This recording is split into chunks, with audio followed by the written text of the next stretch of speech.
again, we will not have me welcoming anybody. That's right. We can save it for the next time. Thank you. I just was trying to, and I couldn't do it myself because you're the host. Again, we've learned another thing. Okay.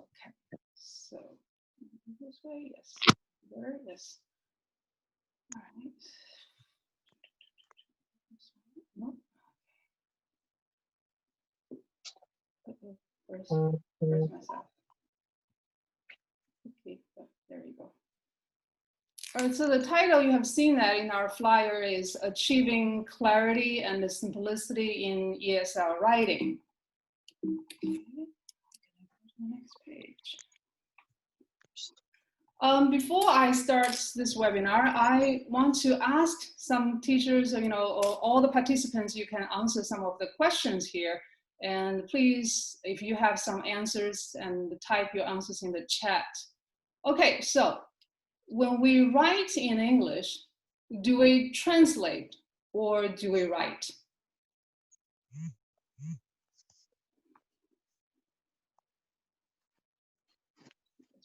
Chat.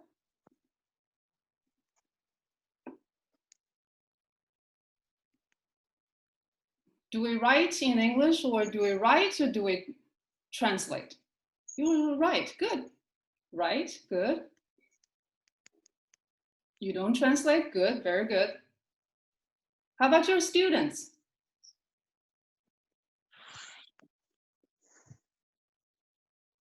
Right, good. I see a lot of good answers. Yes, I write as well. Good, all right. Most of you answered right. Yes, very good, great. Students start by translating. Hopefully they develop skills to write, yes. Most of my students, they're still translating. So my job is to help them get rid of that translation. All right, great. All right, so my next questions. So when you write in English, who are the readers? Or your students writing in English, who are the readers?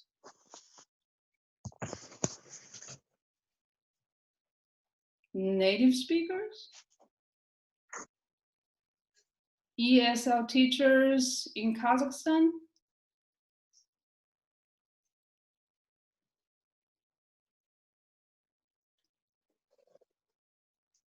Good. Depends on the right ESL teachers. So students can also read each other's writing based on the chat and ESL teachers. All right. Can be teachers. English teachers in Kazakhstan. Both. All right, good, because there's differences between me and Mary. Mary is a native speaker and I'm non-native speaker. All right, great. All right, so bear that in mind. When you start writing, you always need to think who your readers are. So if your student's writing a piece of writing, the reader most likely is going to be you. Also from Kazakhstan, then you too share the same cultural background. But sometimes we train students to do English writing. The final goal for us to train them to write is to share their writing with either native speakers and other non-native speakers, like students from Japan, students from South Korea. So in that case, do those readers share the same cultural background with the writer? I will show you a picture here. So what do you see here? If we want to use one sentence to write 3 pictures, what is the common features of those 3 pictures?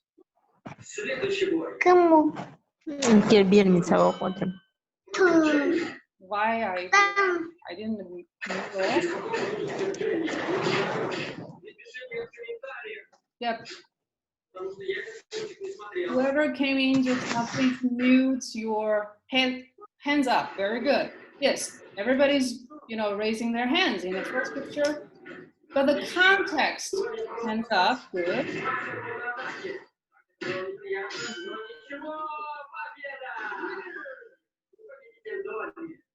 Hands up. Hands up. How can I mute them all again? 凭什么？Okay,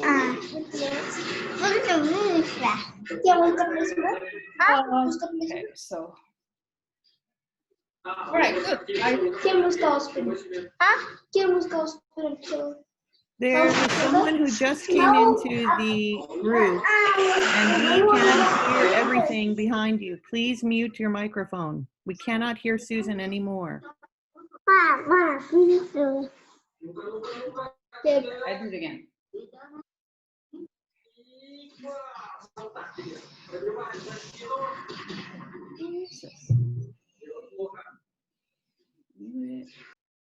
All right, there you go.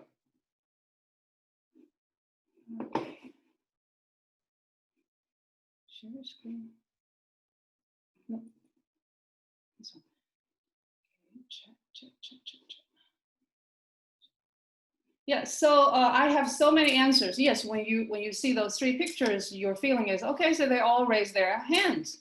But the context when they raise their hands are completely different. So this first picture you can see, maybe this guy is really enjoying the view right now. The second one is in a traditional classroom. The third one, players are celebrating or waving or greeting to the audience. So that's, I want to share with you, when you teach your students to write, or when yourself to write, when you start to write, you need to keep that context information in your mind. Especially you have to consider your reader. Do they share the same cultural background with me? When I use the example you think makes a lot of sense in your own culture, okay, so you maybe use 1 or 2 sentences to describe the examples. Do your readers understand you? So you can see this one. It's the same context, the different context, the same one sentence, but there are a lot of stories behind hands up. All right. So the third questions I want you guys to think about is differences between second language speaking and writing. What are the differences? We had a webinar talking about listening and speaking. Do we use punctuations in our speaking and listening? Most likely not. Do we use connectors? Do we use and, but, so, for, when, while? We can. But are those connectors very important in our speaking and listening? We're facing each other. We can see each other. We can use body language. In the listening the songs like we had on Tuesday, we can make grammar mistakes. It's okay because we can sing like she don't do anything. But is that okay in your writing? If you say she don't practice English every day, are you going to correct that mistakes when your students write like that? So those are the questions when you're teaching writing or by yourself, you're thinking about, oh, I'm going to write a piece of paper or something to journals or communicate with native speakers. All those things you have to think about it. The last one is pronouns. When you're talking, you point at the window, you say, open it. I know you want me to open the window. But if you don't have an audience, you just write, open it on a piece of paper. Do your readers understand what it means? So that's, before we even start my introduction, those are some warm-up questions. When I teach writing, I always share with my students. All right, thank you. Next one. So this is my map of teaching writing. I've been teaching writing for a while, and I'm also studying improving myself continuously. Basically, there's 3 parts in terms of my writing. The first one is language control, or sometimes other teachers will use grammar. They will say, oh, just grammar. But it's more than just grammar because I focus more on sentence structure. The second one is English writing organization. The last one is the content. So basically students are complaining, how can I write my paper like 1,000 words? I can't write 2,000 words. So we have some ways I can share with you to help students develop their content.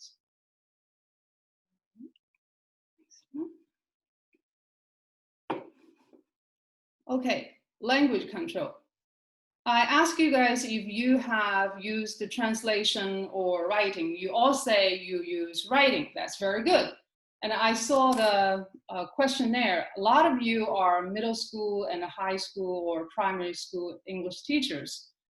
That's a very good stage to start to teach your students to write, to follow English structures and avoid translation. My students are adults. Usually they're like 19, 20 years old. They have formed their writing for a long time in a not based on translation method for a long time. So it is sometimes very difficult for me to ask them get rid of translation. But I think when you are facing your students, young learners, it's a great start because you can ask them to build. You can ask them to build English writing by following English sentence structures. Instead of like my adults right now, they write everything in their native language, then they translate. Unfortunately, most native language and English sentence structure are not a match. So that's why we understand them, but their English writing looks a little bit strange.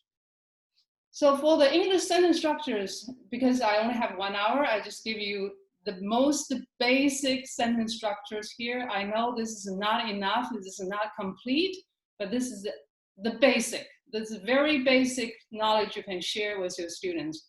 So the easiest one is subject, verb, object. And when you use subjects, encourage your students to use names. Instead of saying people, I, we, you, try to avoid some pronouns or some general people, what kind of people? Give name, try to find names. Teacher, seller, ER, IST, those are related to some vocabulary there. And sometimes we know we have verbs as subject, so use gerunds. Speaking, writing, listening, it is a verb, but we can use verb, then ing.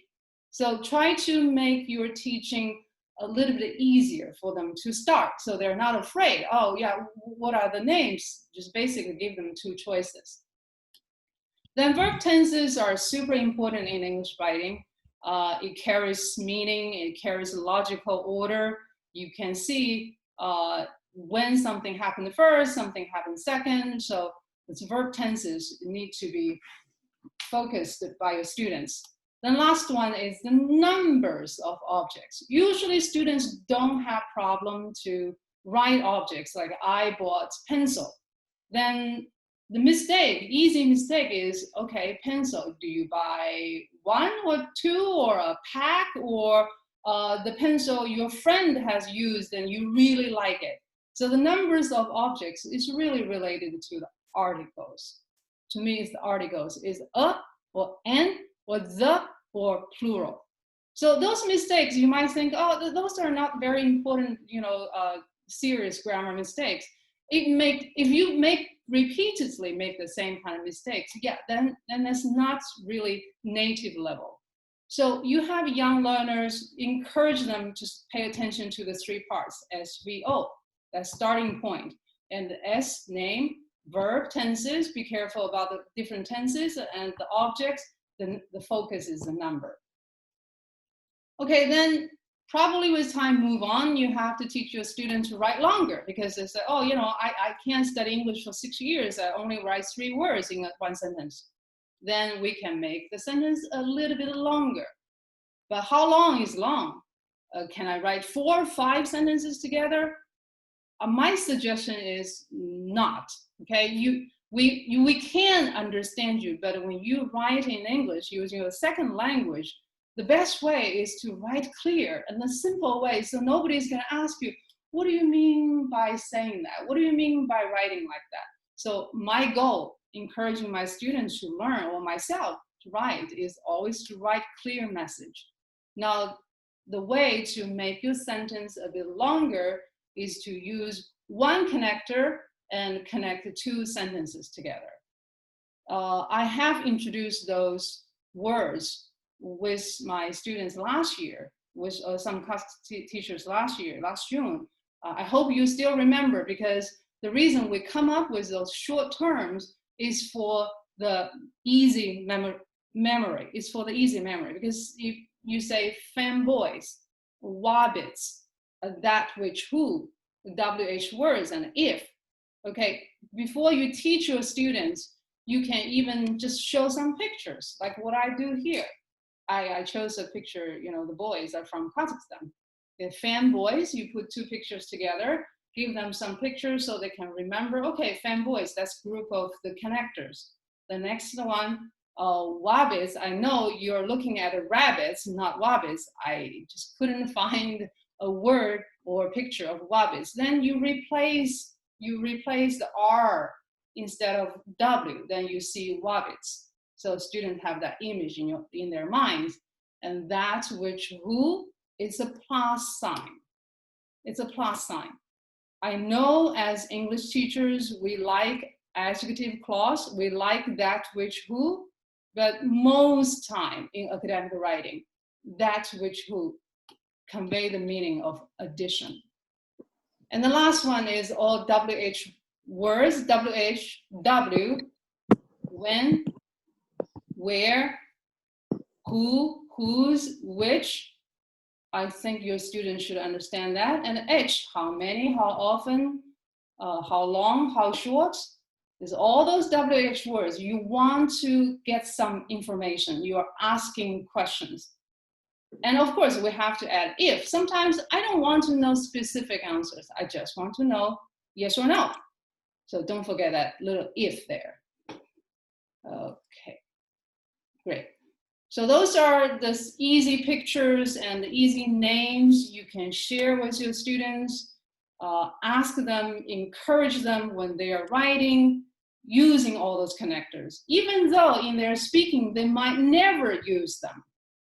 That's why I want you guys to think about the differences between speaking and writing at the first place, because there are a lot of differences between writing and speaking in English.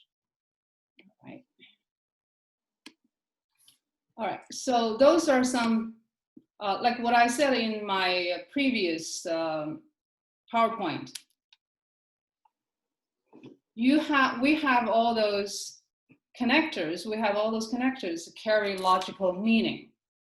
So what are fanboys? There are four. You can see the first row here. There are four and, but, nor, so, or. Carry all different meanings. You use and nor to add two sentences. You use but to show the contrast. You use for and so to show cause and effect. You connect two sentences, but you're choosing a connector because connectors are important in writing. And you use or to show an option. Then that, which, who, I mentioned that is addition. So you say, I bought a phone that is made in Japan. Can we easily say, I bought a phone and it is made in Japan? Yes, you can. You see, the which sentence actually carries a meaning. It just adds extra information. So that's fanboys. Next group, wabbits. Your students all know that. You also know that. So what does wabbits mean? When, after, before. The first three letters, when or while, both are okay. When, after, before, all about time. You write a sentence, you use when, after, before. You know exactly which action happens first, which action happens second. Your favorite word, because, my student's favorite word, because, right in the middle. Then if, and though, and since. Since you can use it either for reason or for time. So those are all those easy connectors. They don't need Google. They don't need a dictionary. They don't need their cell phone. They just use their minds. Okay, wow, this is so easy. This is their brain, in their brain, it's a short version of dictionary. And the next one is that, which, who, I have show you that, and the last WH words. So WH words, also additional information, cause and effect. You can see why if can use it as a cause and effect. Okay, since I have a lot of English teachers here, you think about it. If I had muted all the participants, if I had muted unreal conditional. So what is the reason I hear all those noises? I didn't mute everybody at the beginning. So think about it. This if also can show the reason and the cause and effect when you teach the students do unreal conditional. But it's a very polite way. It's in a very nice way to mention a reason. And the last one, option, the same thing. I wonder if you can help me. So your choice is, yes, I can help you. And the other choice, no, I cannot help you. So those are just easy. This is you can, as a writer yourself, or you share with your students, this is your own dictionary. I don't need to depend on Google. I don't need to depend on my cell phone. I can use easy, funny ways to come up with my own connectors. Okay.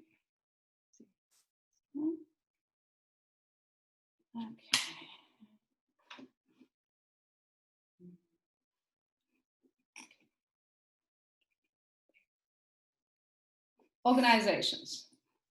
I move on to the second part, how to organize your writing. Basically, in English writing, we have to include 3 parts of your writing: introduction, body, and conclusion. In English writing style, introduction part, you can start with a story, interesting story. We have a name for that. It's called a hook. So you want to attract your readers. So many different topics, why I'm interested in your story. Oh, I like your, beginning the story. I want to read more. So introduction, but in important part in your introduction, writers need to convey a clear idea. So topic, sentence, and thesis statement. So what do you think? You agree or disagree? This part for a lot of non-native speakers is difficult for them to get used to it because their native language is very, very indirect. Myself, Chinese and the Japanese students, they never, at the beginning, they never want to tell me what they really think. They just say, I give you all the evidence, you guess. Can you guess what I mean? But English writing, no, I don't have time to guess what you want. Just tell me what you think. Then of course you have the freedom to tell me what you think. The body part is the evidence. You have to provide a lot of evidence to prove, to persuade me to take your word, to believe you. So the body part sounds very easy. BODY, 4 words. There's a lot of work we can do on that. And in conclusion, again, repeat yourself, show your confidence. Yeah, introduction, you claim whatever you have, okay? Then conclusion, tell me again. Tell me you still believe what you write about. So this is the 3 general. This is 3 general big chunks: introduction, body, and conclusion. How many paragraphs? I don't know. Students usually ask me, Susan, how many paragraphs I can write about this essay? I don't know, it's your freedom. You want to write 2 paragraphs in your introduction? Great. Okay, you want to write 7, 8, body, fine. 2, 3, fine. Conclusion, 1 or 2. Both are okay. That's their choice. So organization, basically, we have to give students the freedom. Even yourself, when you write a paper for some journals, it's your freedom. No journal articles will ask you, oh, I only accept an article with 25 paragraphs. No, they never said that, anything like that. But this freedom is not, it also has some guidance. So my understanding of this freedom guidance is with WH words. Each paragraph focus on a WH word. So maybe at the beginning, my paragraph is why, reason 1. So why 1. My paragraph 2, why 2. My paragraph 3, why 3. My paragraph 4, I want to give you some suggestions. Could it be what one? I want to give you more suggestions. What two?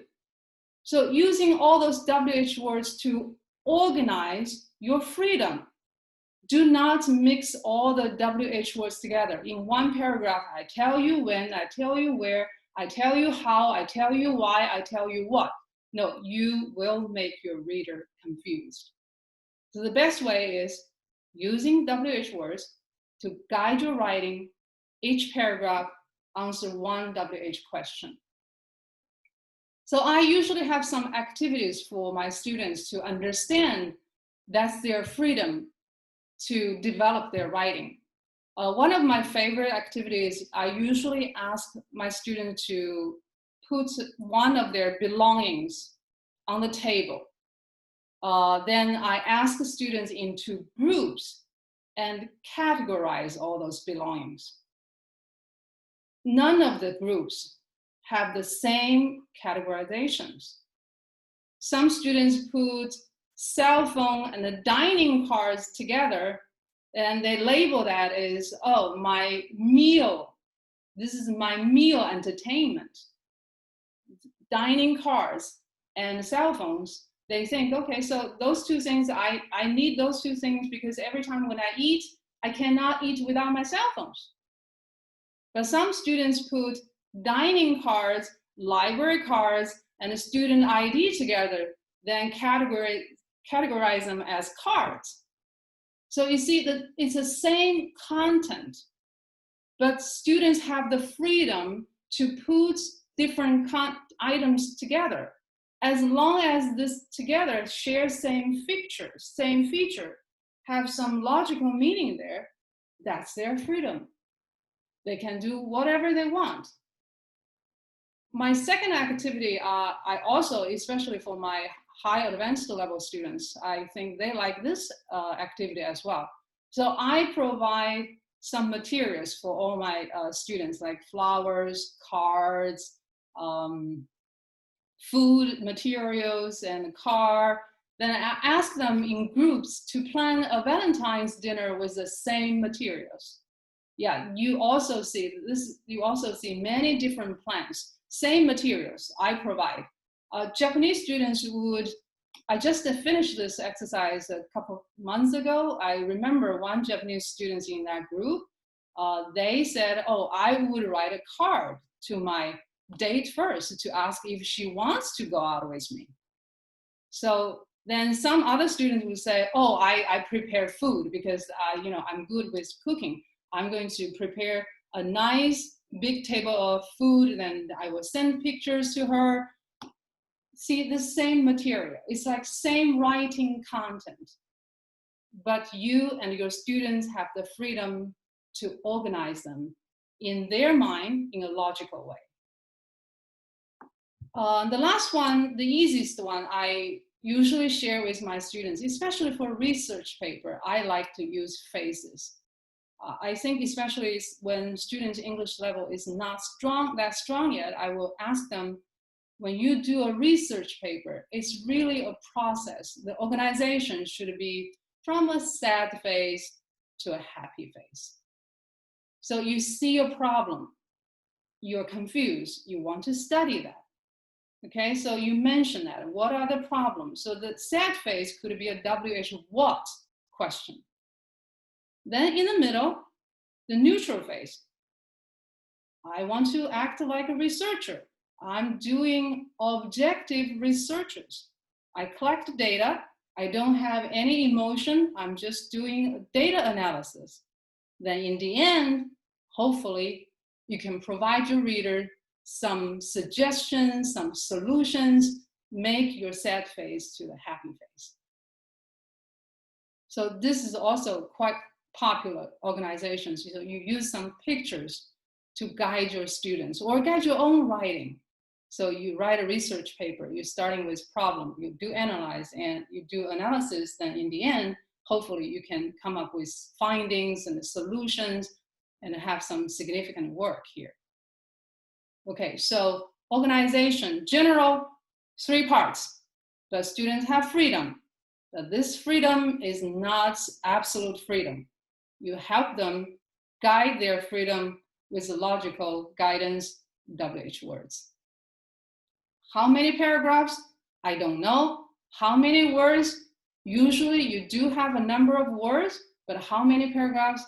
I don't know the answers. Students are the owners of their own writing.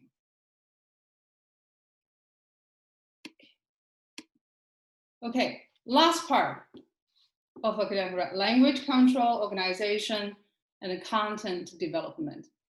How to write my paper longer. How can I finish 2,000 words? So my understanding about the general, I want to give you a very general answer. You students, or including yourself or me, we need to know about the world. We have to know more knowledge if we want to write more. So reading definitely is a very good way, not only just in English. You can also encourage your students or yourself to read native language in your own language, that's fine. Reading, schooling, your students don't know too much thing about the world yet, then they're receiving education at school, they know more biology, physics, chemistry, all those knowledge can be used in their writing. And traveling. I find traveling is a very interesting way. Of course, it's sometimes very expensive, but one of the ways to know about the world. You go there, like I didn't know Kazakhstan at all before, but last year I was there. I spent 3 weeks there. I know quite a few things about Kazakhstan. And last year I had a student from Kazakhstan. I gave him the chocolate and wrapped up with that nice blue color, and he was really touched. He was surprised that I know his country. So traveling. Then skills-wise, in terms of skills, I do have some ways to share with you. Those are methods I also use if I'm running out of ideas. Number one is you can encourage your students or yourself to use compare and contrast. Especially English is your second language.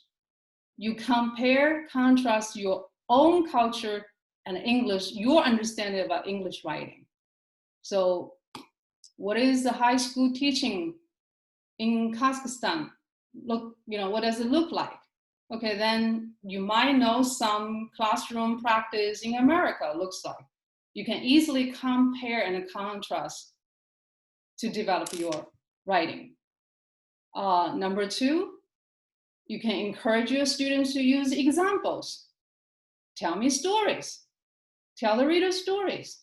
You never been to Kazakhstan? Let me introduce you some cultures there. So what kind of food do they eat? This is a great advantage for non-native speakers to use to develop their English writing. They can depend on their culture. We need to learn English culture, but we also should cherish our own culture. I can share something, same topic, but maybe in my country, we practice same culture in very different way. Usually those kind of examples are very interesting for readers to read. They are interested to know what the other side of the world look like. The next one is develop more than one perspectives. I learned this when I was writing my dissertation. I studied teaching. Then I wrote about 100 pages on my students. Students this, student that, female students, male students, students from cities, students from rural area, urban area, and I was running out of ideas.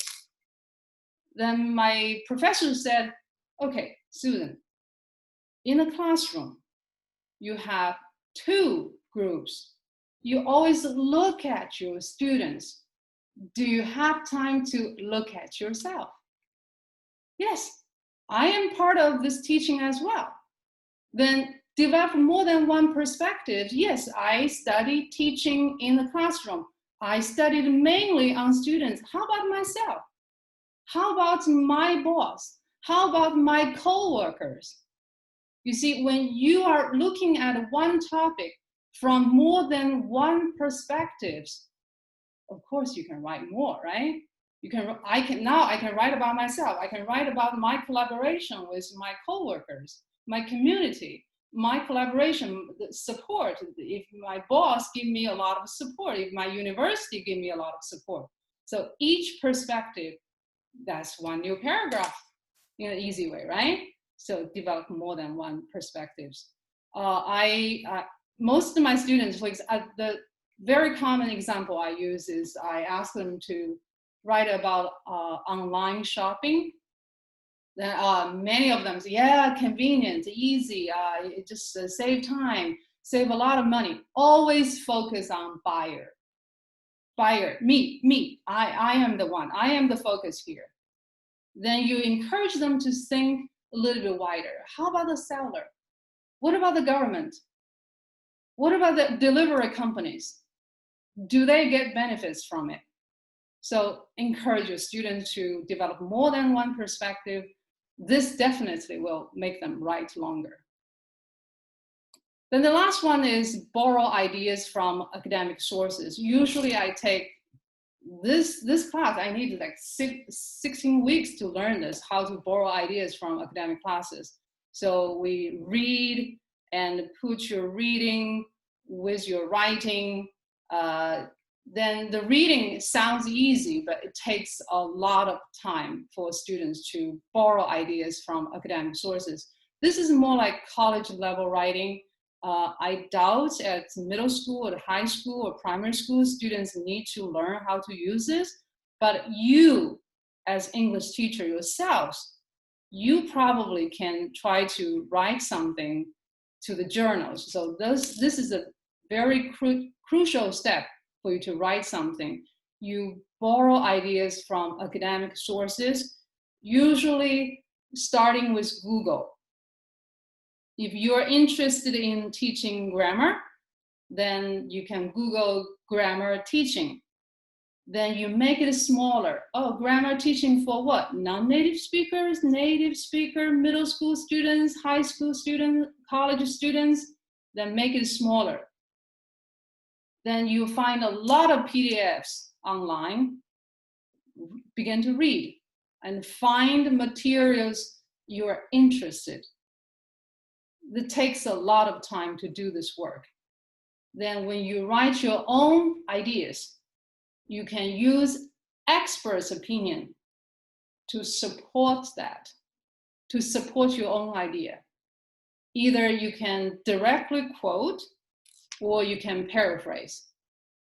So when you borrow others' ideas and add on your own writing, it makes your writing more academic, and of course, it will make your writing longer. Okay, so the last part is about encourage your student to write facts or opinions. Should they focus on adjectives? So what is the facts and opinions? You think about, oh, it is cold. Adjectives. Is that your opinion or it's a fact? As English teachers, you encourage them to think about, do I use verbs? Do I use adjectives? Most of my students use adjectives because that is the easiest sentence structure they can use without making mistake. Subject, it, verb, is, it is, adjective, necessary. They don't need to change necessary. They don't need to add a in front of necessary. They don't need to put s after necessary. Verb, one verb, is. There's no other forms. And the subject could be John, could be reading. Also, you don't need to change anything. They feel comfortable to use adjectives, but adjectives cannot make the writing longer. Facts, action verbs. Encourage your students to use action verbs. It's cold. Yes, it is cold. Tell me more about the fact. Do people wear heavy jackets? Do you see the lake get frozen? Do you hear the air conditioning running, the heater running? Do you see many students walking on campus? Encourage your students to focus on more what they see and more action verbs to develop their writing. That part, you know, instead of saying necessary, important, you really list a lot of evidence to persuade your reader. So that's the 5 parts. Usually if I teach in class, I will write a poem. I will draw a poem. In the end, finally, so always keep in mind who is going to read your writing. If you're writing for your co-workers in Kazakhstan, do you really need to write in English? I seldom write to my Chinese co-workers in English. Even we're all English teachers, I still use Chinese to write to them. Okay, so who is going to read your writing? Native speakers, non-native speakers from other countries. So make your sentence writing simple. Make your sentence writing clear so they understand you. That's always the first step. Then draft. Write down a draft, whatever. Basically, again, the draft should be guided in my reflection, guided with WH words. The first draft, I want to tell you a story. That's a what. Second paragraph, I want to tell you a reason. That's a why. Third paragraph, tell you the second reason. Why too? Solution, how? So think about all those WH words. They look really easy, but they're really useful. They organize your writing, they make your sentence writing, paragraph content writing looks nice. So follow that. Then you begin to write. I'm not against translation, but translate for vocabulary only. And when you translate for vocabulary, be careful about this part of speech. Is that an adjective or verb? So that's the place where, you know, grammar plays an important role. You need to understand the part of speech because sometimes meaning may be the same, but the function in the first language, the second language probably are different. And the last part, edit. Always reread your writing again. You can set aside your reading for writing for a few days. Then you come back and change your writing. Every time you send out emails to coworkers, you write up your proposals, you're summarizing your projects. You don't just write one time and done, send it in Google. No, please take your time to edit it. You will find subject, verb, object mistakes. Do I make my sentence too long? Do I write like how I speak? Those are the ways you can ask yourself, do I write my sentence like, oh, comma, comma, comma, comma? My favorite long sentence writing skill is to use comma. No, you should use connectors like I have introduced above. So in the end, give yourself a few days away. You know, you don't have to read right away. Sometimes I know you read a long article, so I don't want to read my own writing. I understand that. Yeah, just set aside your writing for a few days and come back and reread and change the grammar mistakes and reorganize the content. I think with computer, that's quite easy for us to accomplish. Right. So that's the end of my sharing of this 1 hour summary of academic writing reflections. So now we have a few minutes left. Do you have any questions? Then you can type in chat and I can answer them.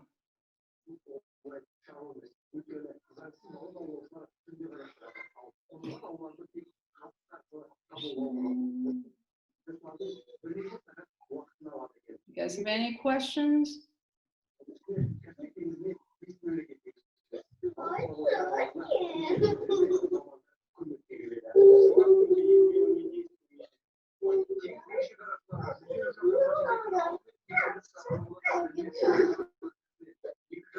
Right. I like to use connectors, but the term should be transition devices. You need to write, and what do you have a deadline? That's a very good question. I think we need to plan things well, right? If you have a 2-week deadline, you probably don't want to wait until the last night to write your essay. Yeah.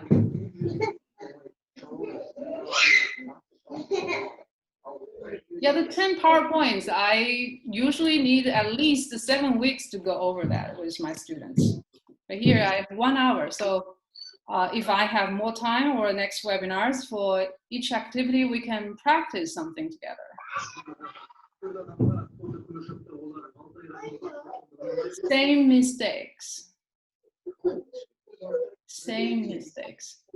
What kind of same mistakes? I see a question, same mistakes. I have students make same mistakes. The third person, they never remember to add S. They always say, she speak English. He play piano. They always forget that S. My way is I found a YouTube video with a 2-year-old girl, 2-year-old native speaker remembers to put S in her speaking. And that shocked my students. I say, there you go, native speaker, 2-year-old. She remembers, my grandma lives. So how about you? You're 20 years old. You got to remember that S, okay? It's not a small mistake.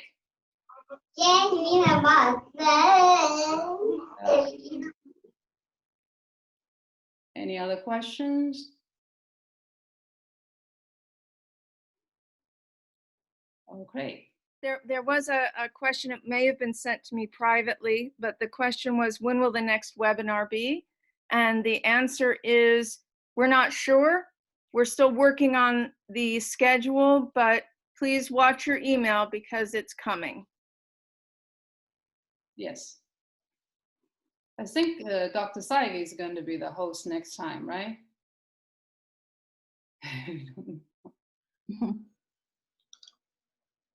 All right. So great to see you all. As I see some faces. I recognize some faces, not all of them. Thank you for your time. Hopefully I can see you soon. Have a good evening, everybody. I'm really good.